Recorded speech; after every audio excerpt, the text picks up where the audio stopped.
누구나 자신의 기억에서 지우고 싶은, 그래서 없었던 일이 되기를 바라는 어두운 과거가 있습니다.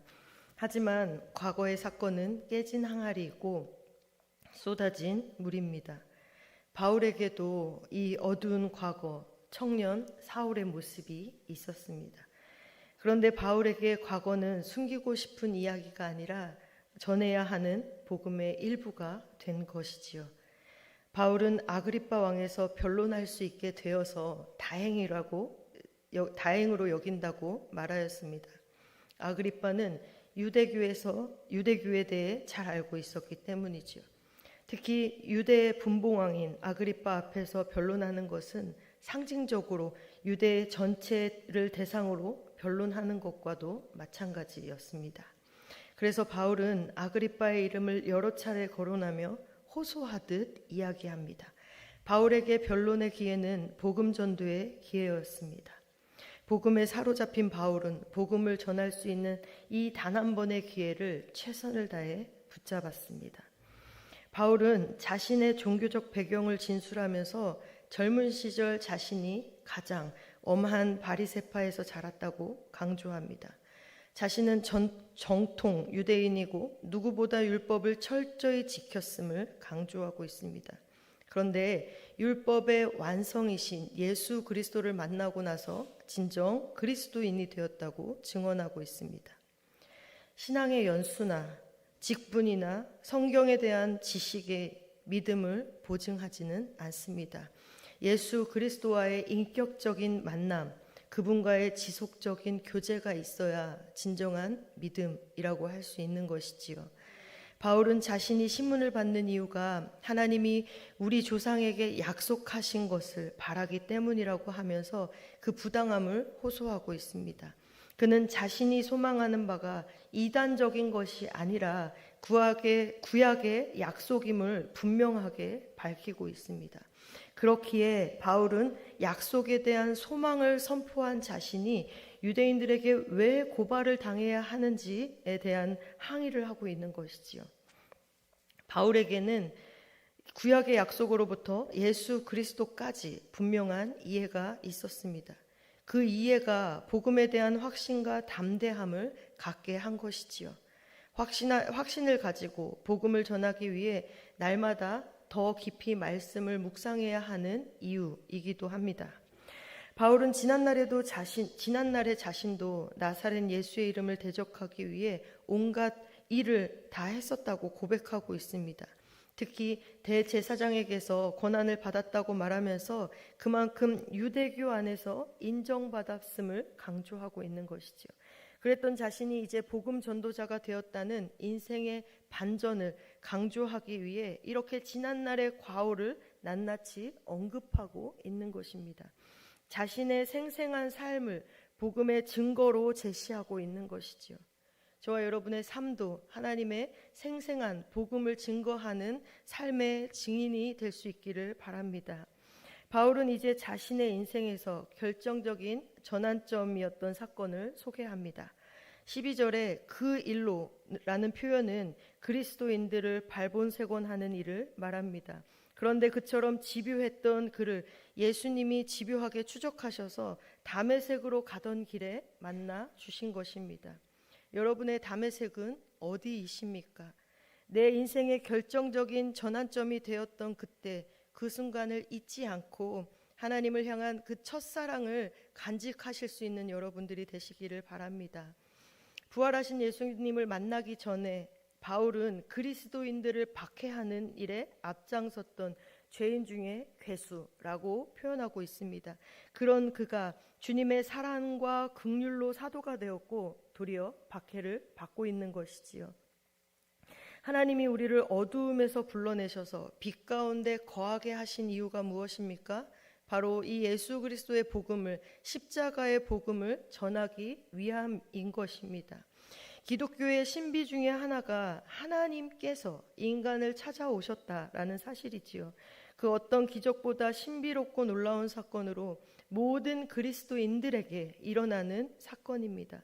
아그리빠 왕 앞에서 자신이 바리새인 사울이었던 시절을 이야기한 바울은 이제 자신을 찾아오신 예수 그리스도를 그 유대인들에게 소개하고 있는 것이지요.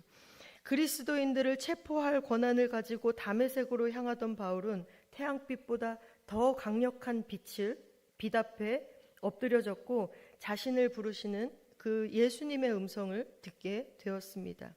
히브리 말로 말씀하신 것은 환상이나 착각이 아닌 실제 음성이었음을 강조하고 있는 것이지요. 우리가 먼저 주님을 찾은 것이 아니라 주님이 우리를 먼저 찾아오셨고 예수님이 진노받아 마땅한 우리를 찾아오신 것이 은혜임을 나타내주는 말이기도 합니다. 바울은 주님 누구시니까? 라고 물었고 예수께서는 내가 박해하는 예수라라고 대답하십니다. 그리고 바울을 종과 증인으로 삼겠다고 약속하시지요. 종은 예수님께 사로잡혀 복음 사역을 감당하는 자를 의미하고 증인은 그가 예수님을 직접 만났고 복음 전도 사명을 직접 받은 자라는 사실을 강조합니다. 바울은 누구보다도 이 종과 증인의 사명을 충실히 감당했던 자입니다.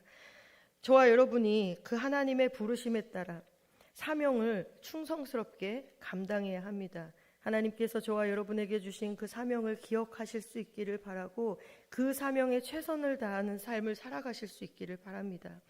바울을 빛으로 부르신 예수님은 그를 이스라엘과 이방인들에게 보내셔서 그를 어둠에서 빛으로 나오게 하시고 사탄의 권세에서 벗어나 하나님께 돌아오게 하시고 또 제사함과 기업을 얻게 하시겠다고 말씀하십니다.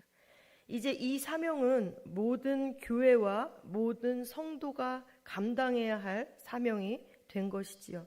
어두움에 갇힌 소망 없는 이들에게, 절망의 심연에 갇힌 이들에게 복음을 전함으로 참빛이신 하나님께 인도하는 전도자의 사명을 충성스럽게 감당하는 저와 여러분이 되셔야 할 것입니다.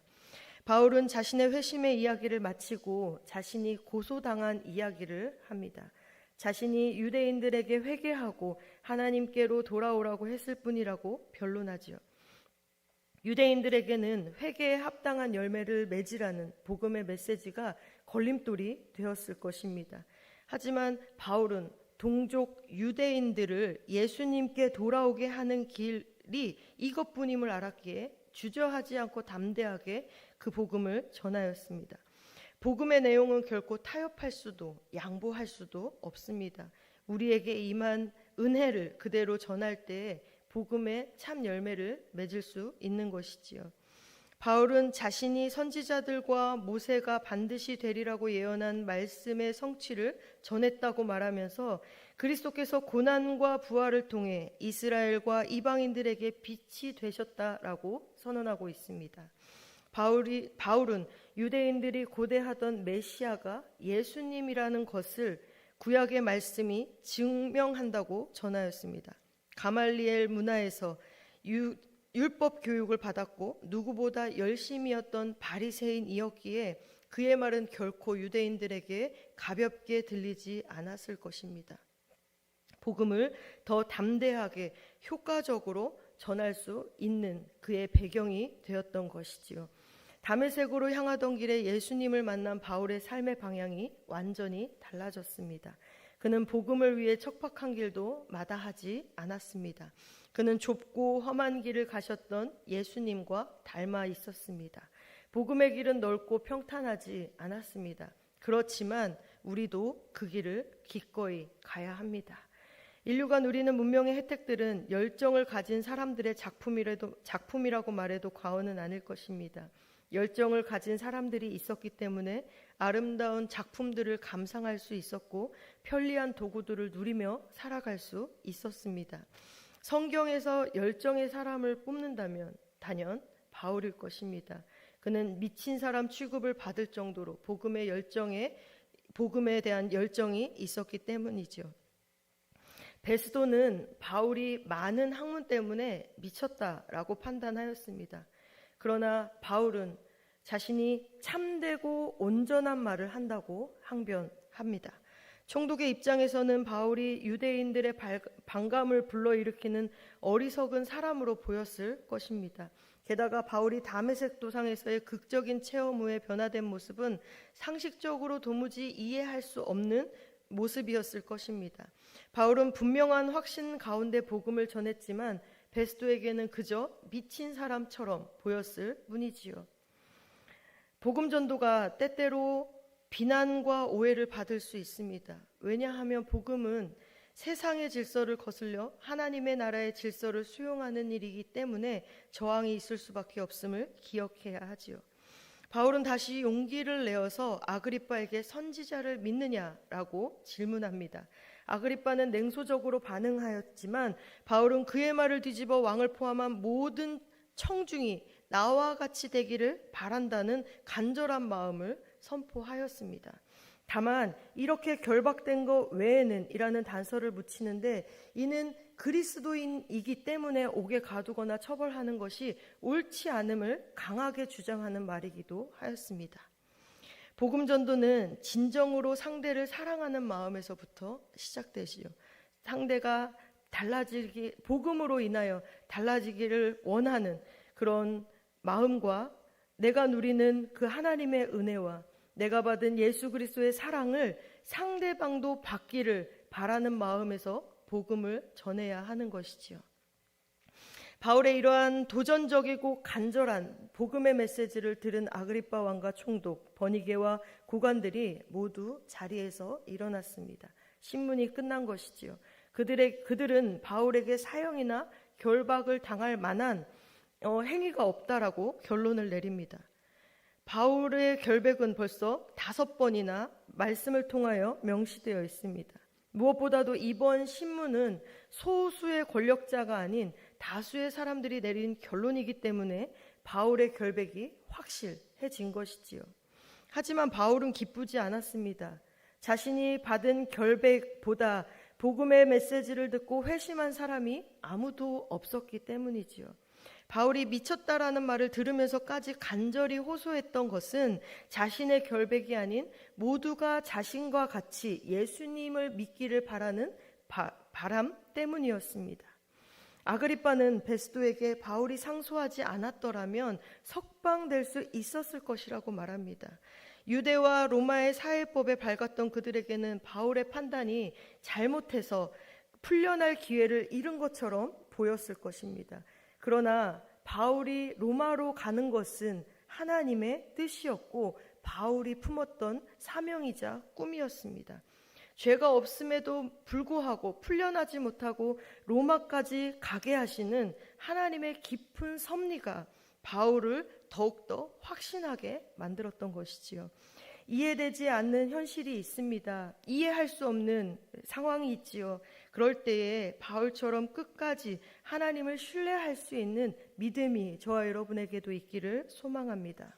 십자가의 그리스도가 하나님의 능력이자 지혜입니다. 바울은 그것을 깨달았기에 사람들로부터 미친 사람이라는 손가락질을 받았을지언정 담대히 복음을 전할 수 있었습니다. 돈과 지위를 능력으로 삼고 온갖 지식과 처세를 지혜로 삼는 세상에서 구원의 능력이며 하나님의 나라를 이루는 지혜인 십자가를 날마다 전하는 복된 삶을 살아가시기를 주님의 이름으로 축복합니다. 기도하겠습니다. 오늘도 말씀을 통해 십자가의 복음을 듣습니다. 십자가의 그리스도가 하나님의 능력과 지혜임을 알게 하시고 바울처럼 우리도 담대히 복음을 전할 수 있는 믿음을 더하여 주옵소서. 돈과 지위를 능력으로 삼고 온갖 지식과 처세를 지혜로 삼는 세상에서 구원의 능력이며 하나님 나라를 이루는 지혜인 십자가를 날마다 전할 수 있는 삶을 살아가게 하시고 오늘도 복음 들고 나아가는 우리의 삶 가운데 어려움이 있을지라도 성령의 이끄심을 경험하게 하시고 강력한 역사하심을 만나게 하시며 가둘 수 없는 복음, 환경을 뛰어넘는 복음의 능력을 경험할 수 있는 삶이 되게 하여 주옵소서.